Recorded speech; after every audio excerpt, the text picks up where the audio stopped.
Oi, eu sou a Ana do canal Cogumelos Cinematográficos e a gente precisa falar sobre o Drácula. Então já curte esse vídeo, se inscreve no canal e vamos bater um papo sobre esse cara que tá em tudo quanto é que é canto do entretenimento. Durante toda a minha vida, a história que eu conheci do Drácula é que ele era um guerreiro super habilidoso e que era muito apaixonado pela esposa.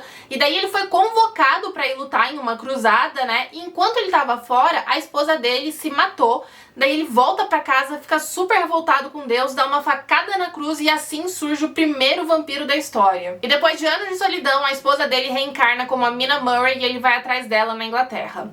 Imaginem minha decepção quando eu fui ler o livro e descobri que essa não é a história do Drácula, o Conde não é o último romântico da Terra. Isso veio de um filme que foi dirigido pelo Francis Coppola e que se chama Drácula, de Bram Stoker. E apesar desse filme ser até que bem parecido, aqui eu quero focar na história original do Drácula, em como essa mitologia dos vampiros foi sendo formada. O livro começa com um jovem advogado, Jonathan Harker, indo prestar serviços para um conde que mora super isolado na Transilvânia e que quer se mudar para a Inglaterra.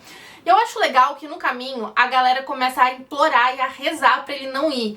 Ele fala tipo, tô indo pro castelo. A galera começa a falar, não, pelo amor de Deus, não vai. Tem uma velhinha que se ajoelha pra pedir pra ele não ir. E o Jonathan Harker fica tipo, que turma supersticiosa, vou mesmo assim. E as red flags continuam. Quando o Jonathan chega no castelo, o conde diz que ele vai ficar ali um mês e manda ele escrever várias cartas. Algumas dizendo que tava tudo bem e outras dizendo que ele já tava voltando pra casa. Lembrando que esse livro é de 1897, tá? Nessa época o WhatsApp não existia nem nos sonhos mais loucos. Não demora muito pro jovem Harker perceber que ele era um prisioneiro ali. Daí ele fica super desesperado, começa a vasculhar o castelo pra encontrar outras saídas, né? E pra tentar entender um pouco melhor o que estava acontecendo ali. Só que tem um detalhe importante. O conde foi muito específico e disse que ele não devia dormir em nenhum lugar do castelo que não fosse o quarto dele. Só que tudo que é proibido é muito mais gostoso. E daí o Jonathan Harker acha que é uma boa ideia desobedecer o Drácula e dorme em um quarto qualquer lá que ele encontrou enquanto estava explorando. E daí 3 mulheres belíssimas vêm até ele e elas só querem beber o sangue dele. Nada demais, tudo tranquilo. Só que ele acaba sendo salvo pelo próprio Drácula, que aparece e dá um saco com bebês para as mulheres e fala que o Jonathan pode ser delas uma vez que ele não tiver mais serventia. E daí chega o dia que estava marcado pro Jonathan voltar para casa, né? Só que ele começa a encontrar alguns probleminhas, tipo a porta não abre, daí ele fica preso em uma cripta, tudo muito tranquilo.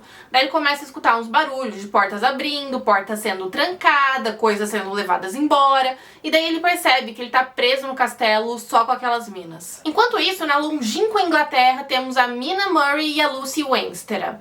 A Mina, como todos sabemos, era noiva do Jonathan Harker, e a Lucy era noiva de um cara chamado Arthur Holmwood. Só que ela era uma pessoa muito encantadora e tinha outros 2 caras que eram bem apaixonados por ela, o Dr. John Seward e o Quincy Morris. Bom, as duas eram super amigas, né? E uma coisa interessante sobre a Lucy é que ela era meio sonâmbula. Não do tipo murmurar algumas coisas enquanto dormia, era mais do tipo sair andando pra lugares desconhecidos. E uma noite, depois de uma dessas saidinhas pra um cemitério, ela começa a ficar bem doente, o Dr. Seward começa a examinar ela e decide chamar o Dr. Van Helsing, que prontamente se compromete com o tratamento dela. O próprio Seward, o Quincy, o Arthur e até o Van Helsing, todos eles doam sangue pra Lucy, mas o sangue simplesmente desaparece do corpo dela.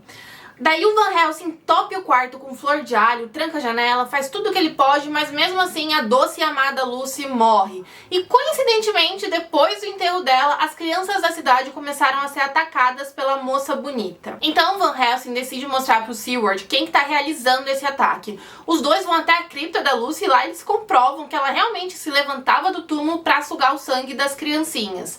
E daí o Arthur e o Quincy são chamados e os 4 decidem botar um fim no pós-vida da Lucy. É importante falar que essa transformação pela qual ela passou, né, muda muito a pessoa, ela deixa de ser ela mesma, sabe? Bom, eles conseguem acabar com a vida dela, colocam uma estaca no peito dela, arrancam a cabeça fora e logo em seguida eles se juntam e decidem que vão caçar, né, quem fez aquilo com a Lucy. Enquanto isso estava acontecendo, a Mina recebeu uma carta da irmã Agatha, falando que o Jonathan estava no hospital e que ele estava muito mal.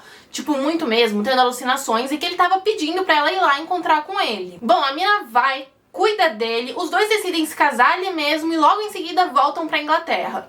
Uma vez em casa, não demora muito pro Jonathan perceber que o Drácula também tava lá, só que mais jovem. Daí ele toma um susto e fica super abalado. E a Mina era muito amiga da Lucy, então ela entra em contato com o Dr. Van Helsing pra saber mais sobre a morte da amiga, pra saber se ela sofreu e coisas assim. Daí ela faz alguns comentários sobre a situação do Jonathan e o Van Helsing fica muito interessado. E depois disso não demora muito pra ele chamar a Mina e o Jonathan pra fazerem parte ali do grupinho e irem caçar o vampiro. Bom, o Drácula tem algumas limitações, né? Ele tem que dormir, descansar na sua terra, onde ele foi enterrado. Então ele tinha enviado cerca de 50 caixas com terra pra Inglaterra. E o grupinho ali queria acabar com ele, exterminar completamente. Então eles começam a rastrear pra onde essas caixas foram. A maior parte delas foi para uma casa que ficava do lado do hospital psiquiátrico do Dr. Seward, que estranhamente também era a casa dele. Mas o Drácula também tinha espalhado as caixas por outros lugares. Enfim, o importante é que o grupo vai passar uns dias na casa do Seward por uma questão de praticidade mesmo, sabe? Ficava mais fácil para eles irem caçar o conde e benzer a terra que ele tinha levado.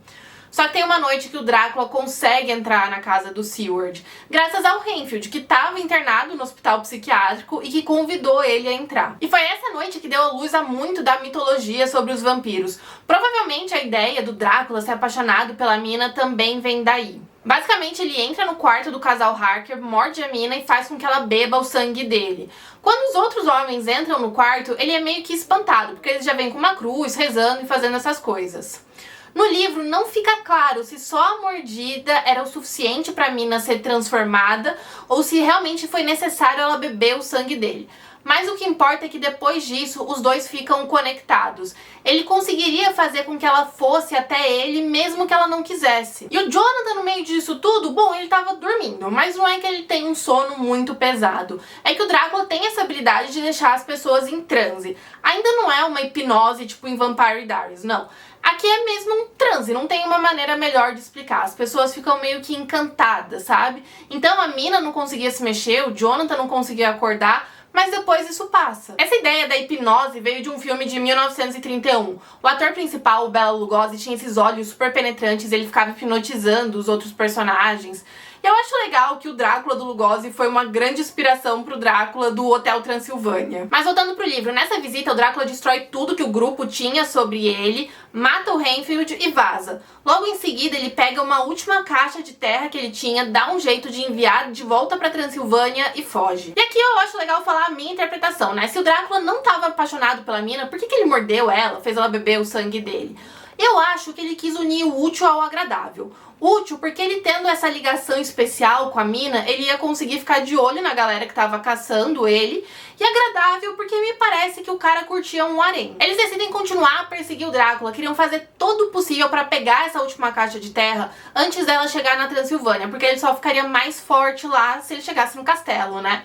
Então o grupo acaba se dividindo, tem uma galera que vai por terra, tem uma galera que vai seguir o barco, e a Mina e o Dr. Van Helsing, eles vão direto pro castelo, porque eles querem acabar com tudo lá, matar as minas que estavam morando lá e consagrar a terra. Entre as idas e vindas, o que é relevante é que eles conseguem, o conde quase chega no castelo, mas matam ele a tempo, né, porque tinha que ter aquela tensão do final. Nesse rolê, o Quincy Morris morre, mas os outros ali continuam sendo bons amigos. E fica a dúvida, né? Qual é a origem do Drácula? A verdade é que a gente não sabe. O livro ele é construído como uma junção de vários diários e alguns relatos. E o pouco que a gente sabe sobre o Drácula mesmo vem de alguns relatos do Van Helsing que fazia algumas pesquisas sobre o oculto há muito tempo. Mas é só isso, a gente sabe muito pouco, não dá nem pra ter certeza se ele foi o primeiro vampiro ou se ele só é muito antigo. Então o livro tem várias brechas pra imaginação e interpretação, não dá nem pra ter certeza sobre como o Jonathan conseguiu escapar do castelo do Drácula. Mas eu acho legal que tem vários indícios bem fortes de que o Drácula foi sim inspirado no Vlad de Tepes, o príncipe da Valáquia. Mas é isso, esse foi o vídeo de hoje, espero que você tenha gostado, não se esquece de curtir, se inscrever no canal e até a próxima.